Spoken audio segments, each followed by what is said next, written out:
Hello everyone and welcome to my class.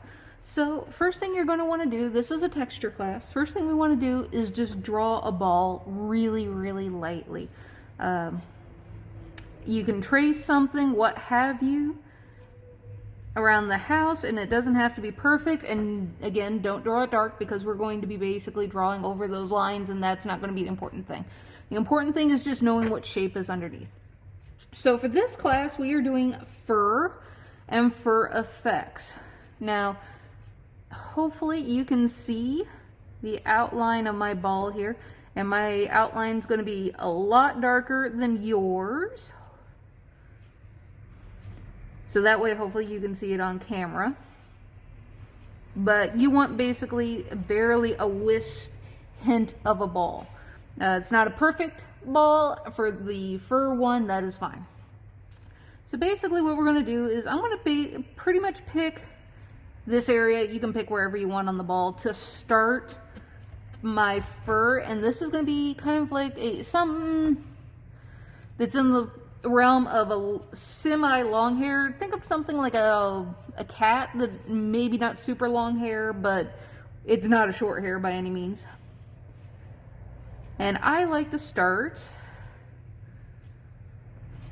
in the area that I've designated. And I'm just putting little short lines to start fuzzing this out. And it's okay if they crisscross over each other as I go. And I'll start with them pointing in this direction, and then the next set of hair will be slightly this way, the next one will be slightly this way, and the further and further I go, the more and more the hairs start to curve around the shape that I'm drawing. It's important to learn how to draw around a shape, so that way you don't end up drawing something and it looks super flat. This will help. This is a great exercise to help you practice form and putting a texture over a form. And the further and further I go, the longer I will make the individual hairs. Because no animal has a one length hair length.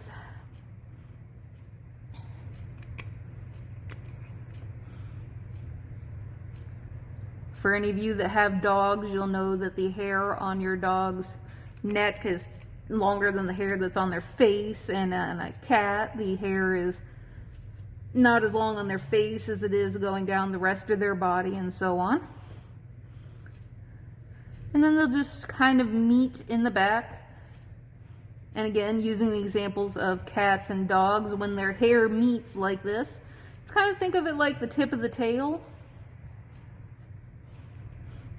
where everything just kind of comes to a point.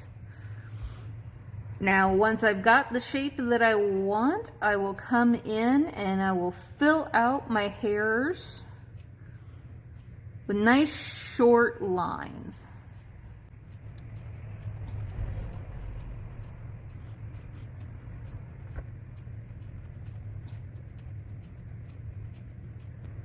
And you want to make sure these lines curve around your shape.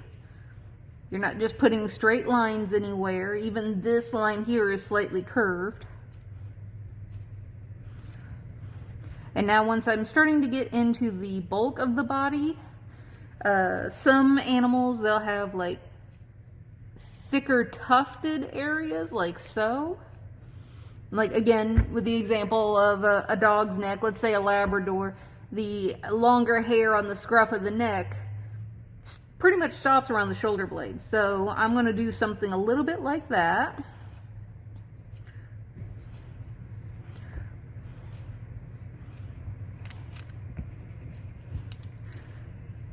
And by putting a dark line like this, that separates this clump of hair from the rest of the hair that you're seeing that I've done so far.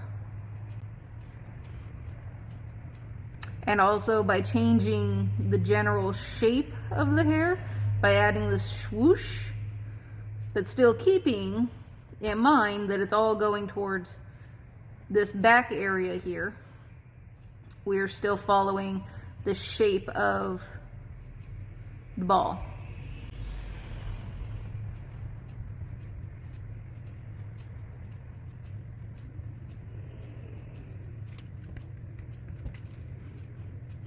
Now I'm going to come back up here and work on this a little bit. This is a shorter area and we're seeing the hair going around the shape. It's going to be a little bit longer in these back areas.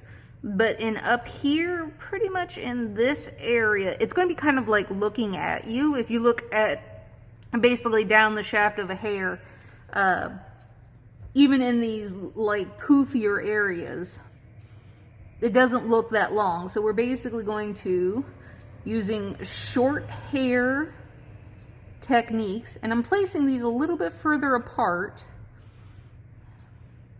so that way, and even dots as well, because then it starts, once you start filling more things in, it starts translating as, oh, this hair is probably just as long as the rest of the hair I see, it's just coming straight at me.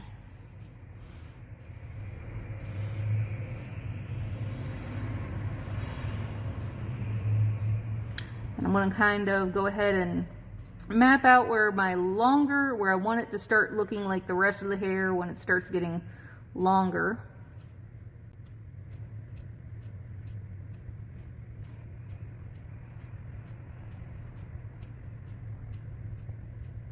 And as I get into the center, the shorter and shorter I'm making these hairs, until essentially I just put dots in the middle. And that makes this area look like the hair's coming straight at you, or it's fluffier. And then I can just start filling in and making all of this slowly getting longer and longer.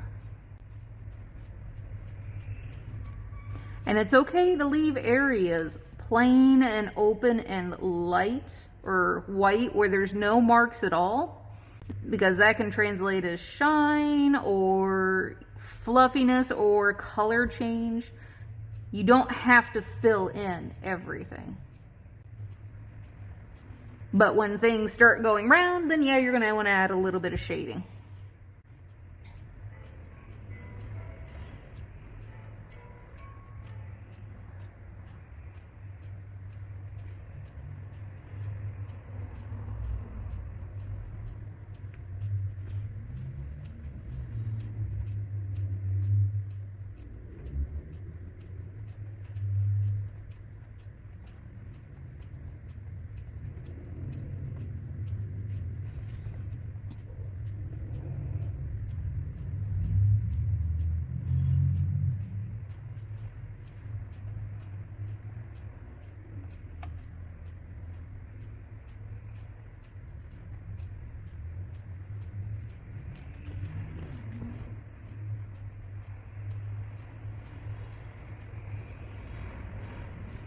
All right, now I pretty much have the fur texture down. Now is when I can start adding more to it, darker areas to start showing the shape of what this hair is taking. So some of these darker areas, start filling in to make it feel like the hair is three-dimensional. It goes from dark to light and back to dark again.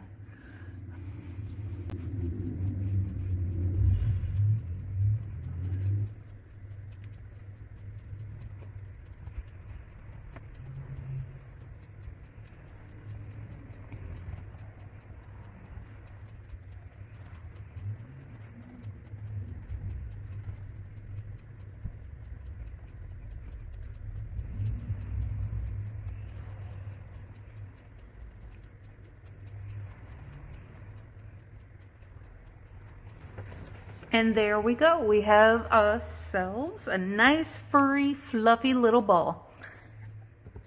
Stay tuned for the next texture class. Bye!